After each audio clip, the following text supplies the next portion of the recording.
Hello, process improvers. Imagine a place where innovation didn't just happen, it thrived. A lab where discoveries in technology and quality shaped the world, from Nobel Prizes to revolutionary production methods. And believe it or not, it wasn't a Silicon Valley startup, it was Bell Labs, the think tank of AT&T. Welcome to Unstuck, the series where we explore ways to get your continuous improvement teams winning instead of spinning. Today, we're diving into Bell Labs, the birthplace of quality and continuous improvement methodologies that we use today. Bell Labs was founded in the early 1900s, operated through the 20th century as AT&T's research and development powerhouse, shaping information technology and production quality. With 10 Nobel Prizes and 5 Turing Awards, Bell Labs didn't just advance telecom, it set global standards for scientific and production excellence. Did you know some of the most influential figures in quality, Walter Schuchert, Joseph Juran, and W. Edwards Deming, all had roots in Bell Labs or its affiliate, Western Electric? They weren't just thinkers, they were pioneers who introduced control charts, statistical process control, and more, laying the groundwork for quality methodologies worldwide. Shewart is often hailed as the father of statistical quality control. He joined Western Electric's engineering department in the early 1920s and began developing statistical methods to monitor and control production quality. While there, he introduced control charts, revolutionizing manufacturing processes by distinguishing between random and non-random variation. His work laid the foundation for statistical process control, SPC, and through his influence, Bell Labs became a hub for statistical innovation. Schuart's methods directly contributed to improving telecommunications equipment reliability, essential for the AT&T monopoly, which demanded consistency across vast networks. Though Deming is known for his influence in post-war Japan, his career began at the U.S. Department of Agriculture and Census Bureaus. But he actually had interned at Western Electric, allowing Deming to study under Shewart and applying Shewart's statistical quality control principles.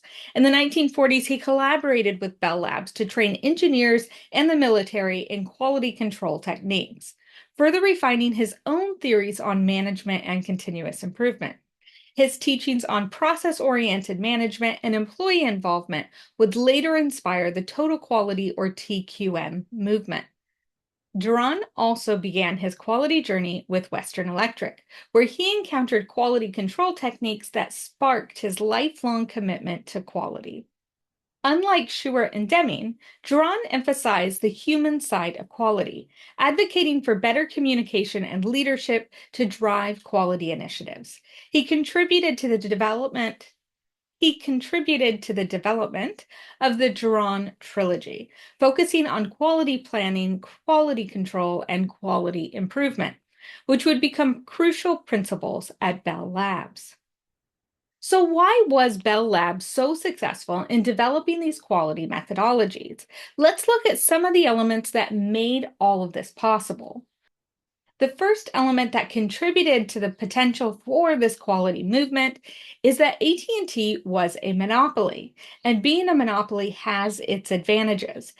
AT&T's monopoly provided Bell Labs with unmatched resources and freedom to innovate. In the early 1900s, AT&T's monopoly was so vast that it controlled over 80% of U.S. telecommunication services, including nearly all long-distance and local networks, making it the sole provider for most of the country. They achieved this through exclusive ownership and aggressive acquisition of competitors.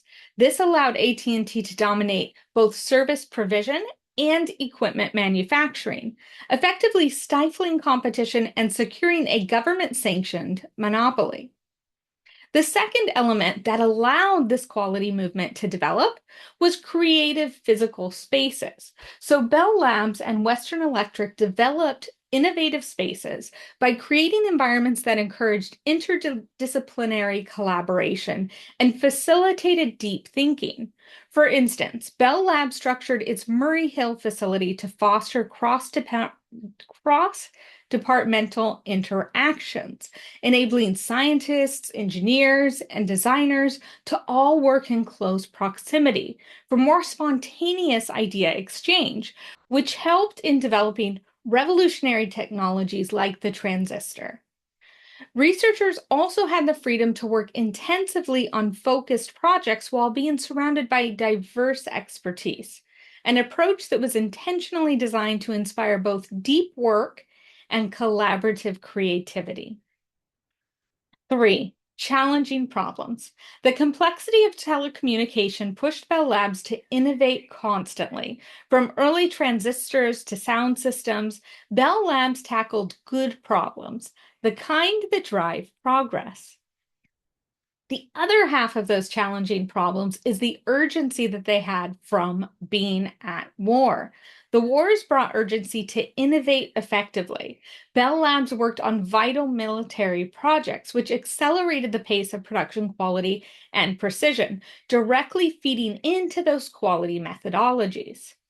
The fifth element that we can see is durability. Bell Labs products needed to be long lasting. There was an expectation early on that all equipment would last for 40 years.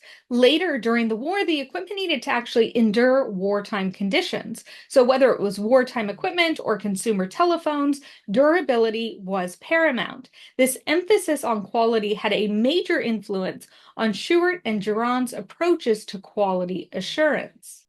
6. Product complexity. Early communication systems were complex. If we think of the vacuum tube, it was a very complex piece of equipment to try to put together. It involved precision, engineering, and reliability. This complexity required meticulous process control, a foundational aspect that we see in quality methodologies today. And finally, the seventh element that contributed to quality developing at AT&T or Bell Labs or Western Electric, and that would be the high production volume. To meet demand, Bell Labs needed to produce complex equipment in massive quantities. By 1923, they managed production on a national scale, driving the need for consistency and quality control in high volume settings. In its peak years, the Hawthorne Works factory in Illinois, where Shewhart spent most of his career, produced millions of telephones and telephone components, effectively supplying the entire Bell system network. By the 1920s, it was producing around 3.5 million telephones annually, alongside a high volume of switchboards, wires, and various electrical components, supporting AT&T's extensive telecommunications monopoly. This massive output not only underscored the efficiency of Western Electric's manufacturing capabilities, but also reflected the scale needed to meet nationwide communication demands. So what we can see is that Bell Labs really set the stage for quality and continuous improvement by having all of these different elements in place that allowed the perfect conditions for quality to develop as it is today. In our next video, we're going to talk more about what is the Bell Lab of today? Is there any place that we can see today that is in a similar position that's developing any kind of quality program? So that's really why we explored this as well, is to get a better understanding of what happened in the past so we can look out to the future and see where maybe it's happening today. Because if we're talking about creating a continuous program for our organization, we want two things. We want that to be successful, which I can tell you the different elements today to make it successful, but it's not just about today. The second thing we want is we want it to be sustainable. So to be sustainable, we need to look out into the future and say, what are those other technologies, those quality programs that are developing today that are going to have an influence in our team in years to come, right? So that's what we're going to explore next time that we get together. Thank you so much for joining. I hope I see you at a training or another live event so I get to meet you and say hi. Have a lovely day.